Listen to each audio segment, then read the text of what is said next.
Dans cette vidéo, je vous présente mon carnet de lecture 2025, comment je me suis organisée ainsi que tous les outils que j'utilise pour pouvoir le créer.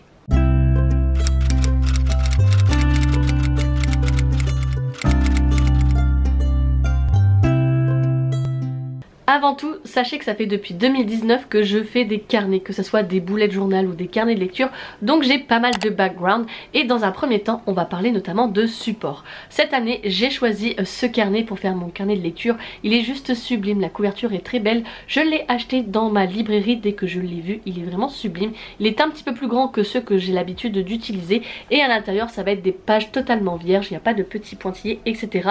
Le grammage je pense qu'il est assez fin étant donné que quand j'utilise des feutres on passe presque à travers, mais ça ne me dérange pas parce que je n'appuie pas tellement et je ne fais pas vraiment de dessin, vous le verrez plus tard dans mes mises en page. Mais je vous recommande notamment si vous voulez avoir un bon carnet de bullet journal ou de carnet de lecture assez abordable et trouvable facilement en grande surface, je vous recommande ce carnet, donc Life Journal, là c'est dots puisqu'à l'intérieur il y a des petits points, vous pouvez avoir un élastique ou être sans élastique, il y a donc des petits points à l'intérieur que vous voyez peut-être pas, le numéro de page juste en bas et il est assez pratique car on peut se retrouver facilement avec les petits points, le grammage est assez épais, il est vraiment très abordable, à 17 € vous l'avez et il y a plein de couleurs différentes. Je les ai longtemps utilisés avant de passer sur d'autres carnets parce que je voulais que ça soit plus beau dans les couvertures.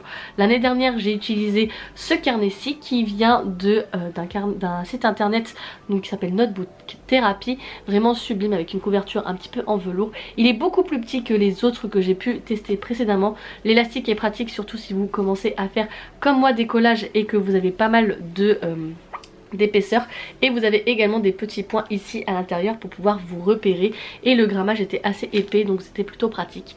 Donc voilà les différents carnets que j'ai pu tester et que je vous recommande. On passe tout de suite à l'organisation de mon carnet de lecture de cette année. Vous allez voir, je l'ai commencé, bien évidemment, je ne peux pas l'avoir déjà terminé, mais vous allez pouvoir voir les premières pages qui vont peut-être vous guider ou en tout cas vous être utiles tout au long de l'année et que vous allez pouvoir réutiliser comme modèle. Déjà dans un premier temps quand on ouvre le carnet il est vraiment bien fait puisque nous avons une double page avec la thématique en rapport avec la couverture. Donc là on est sur une thématique automnale que j'aime vraiment beaucoup, les petits détails, les petits animaux sont vraiment trop mignons entourés de feuilles.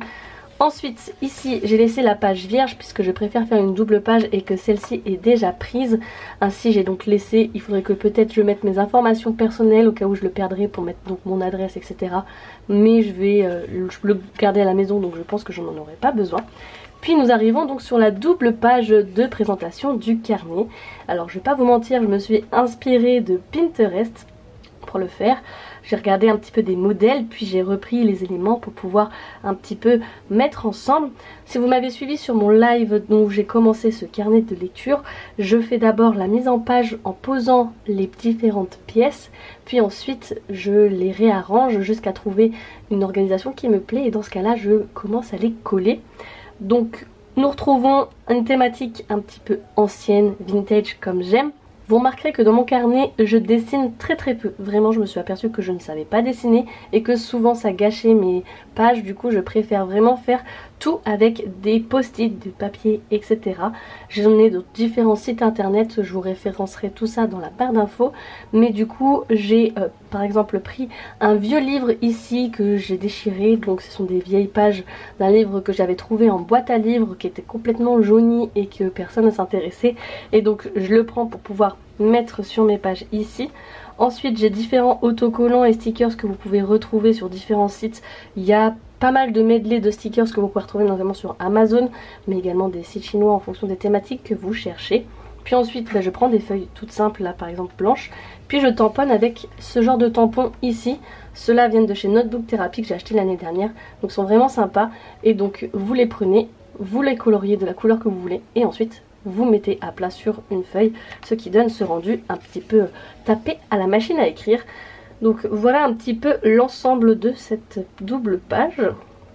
On passe aux suivantes avec mon système de notation qui est référencé juste ici. Les années précédentes je faisais moi-même les étoiles et je me suis aperçue que je ne savais absolument pas les faire et que c'était vraiment mal fait, même avec des pochoirs etc. Donc cette année j'ai décidé d'imprimer tout simplement les 5 étoiles et de les coller comme ceci. C'était beaucoup plus propre, beaucoup plus organisé. Encore une fois on retrouve les autocollants que vous pouvez retrouver ici. Et enfin nous avons du papier craft. C'est un indispensable je trouve, en tout cas pour mes carnets, j'en mets tout le temps partout.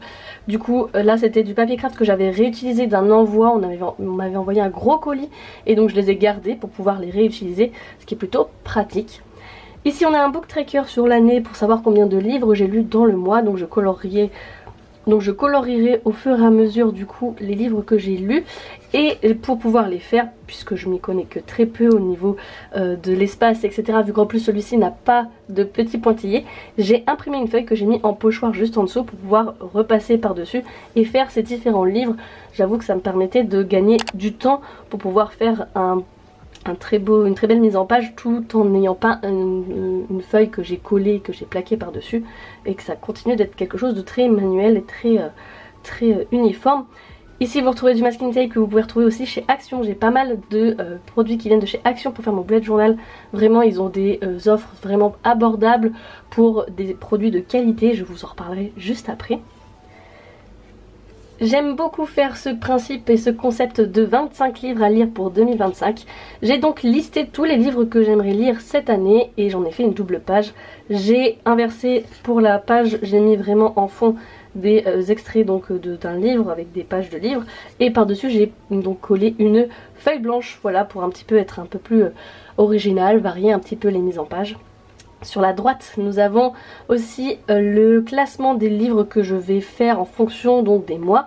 Chaque mois je vais donc retenir un livre qui ensuite sera en duel, qui sera encore en duel et qui finira par en avoir un seul. J'avoue que pour cette page il me manque un petit peu de place. Ici en plus je me suis trompée, donc j'ai mis un petit stickers pour essayer de faire genre et de cacher.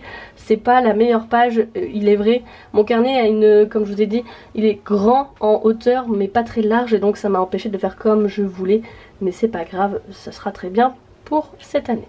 Ensuite on en vient au mois de janvier. Vous avez vu, les doubles pages de début d'année ont été assez rapides. J'ai pas envie de m'étaler car ce sont des doubles pages qu'on a tendance à oublier. Et je trouve que ces pages sont déjà assez synthétiques pour pouvoir mettre tous les éléments pour l'année à venir.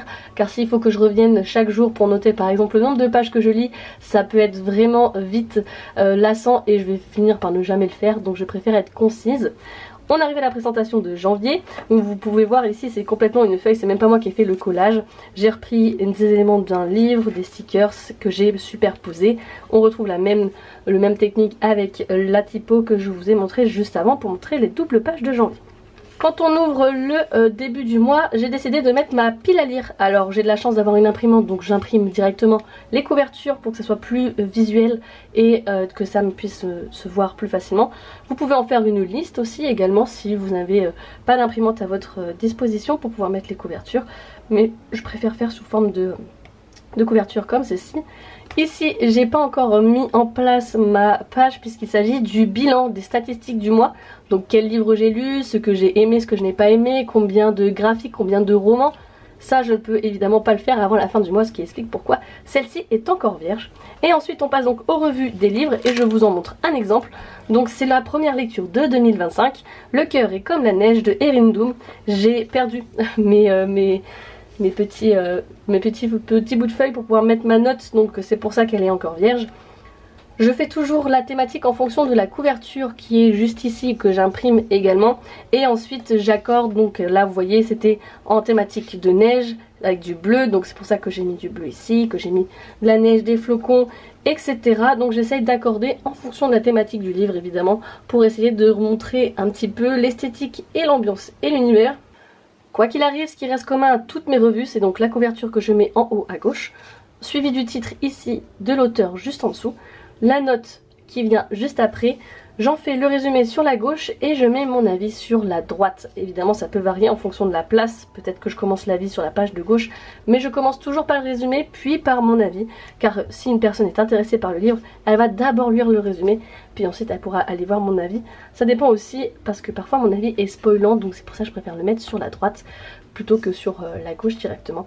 Et voici comment j'organise mon carnet de lecture au fur et à mesure des années. J'ai trouvé que c'était le format qui me correspondait le plus.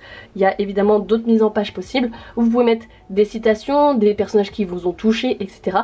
Mais ce qui est pratique, c'est que comme c'est un carnet vierge, Vous pouvez en faire ce que vous voulez et vous pouvez mettre la mise en page que vous souhaitez. Si plus tard dans l'année j'ai un livre où j'ai besoin de mettre des citations, je pourrais mettre un encadré en bas avec des citations ou en haut avec des personnages qui m'ont touché.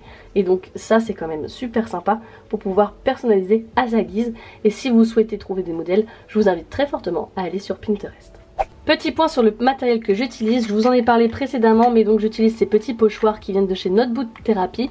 Vous pouvez peut-être en retrouver ailleurs, j'avoue que je n'en ai pas trouvé chez Action, donc je les ai pris et ils ont coûté je crois une vingtaine d'euros plus la livraison, ce qui est plutôt pratique et sympa. En parlant de tampons et pochoirs, j'ai reçu de la part de mes amis à mon anniversaire ces pochoirs que vous pouvez retrouver sur, je pense, Amazon, où vous avez différentes formes, vous n'avez plus qu'à recopier par-dessus. Alors là, c'est sur un fond blanc, donc ça se voit pas forcément. Je vais essayer de vous montrer sur un fond d'autres couleurs. Un petit fond violet pour vous montrer les différentes formes que vous pouvez retrouver sur les pochoirs. Donc il y a vraiment de tout, des symboles, etc. Il y a même des chiffres et des lettres que vous pouvez utiliser. Il y en a vraiment de tout, donc vous pouvez avoir de larges formes assez variées pour pouvoir vous aider si comme moi vous ne savez pas dessiner. D'ailleurs, transition parfaite, je vous conseille d'avoir des feuilles de couleur comme ça, vous pouvez en trouver chez Action, c'est pratique, elles sont assez fines, vous pouvez les manipuler et les déchirer très facilement, ça fait une décoration toujours plus sympa et ça rajoute de la couleur sur votre carnet. En parlant de couleurs et de feuilles à déchirer, vous pouvez retrouver ce genre de calepin également chez Action. Vous en avez donc ici comme ça à, je pense, 2 € je crois de mémoire, où vous avez différents dégradés de couleurs. Donc là c'est des différents dégradés de bleu et on existe en autres couleurs, en vert et en rose. J'en ai par exemple, c'est quand même pratique et vous pouvez du coup adapter ce que vous avez envie et besoin au fur et à mesure de vos lectures. Et ensuite vous avez des grands carnets comme ça qui sont plus thématisés. Donc là par exemple vous avez différentes images. J'en ai un sur l'hiver et j'en ai un aussi sur l'aspect un peu plus vintage que vous pouvez utiliser, voilà, pour pouvoir les mettre dans vos revues, pardon. Vous pouvez mettre dans vos différentes revues. Là vous pouvez le retrouver je crois un peu plus cher, autour de 6 € mais c'est quand même assez avantageux. C'est un peu plus épais comme carton et un peu moins manipulable mais ça reste quand même quelque chose de très sympa à avoir.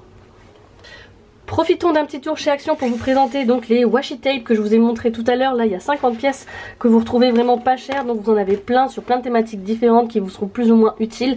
J'en ai deux autres comme ça, donc c'est vraiment utile, pratique et vous pouvez du coup trouver forcément quelque chose qui vous correspond.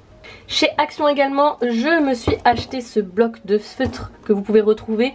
Alors je crois qu'on retrouve plus le gros bloc comme j'ai là actuellement, mais plus particulièrement 8 ou 12 feutres que vous pouvez retrouver en fonction des teintes. Ce qui était pratique, c'est que vraiment là les teintes étaient variées, on a vraiment de toutes les couleurs et ces feutres sont vraiment pratiques et ils se gardent dans le temps.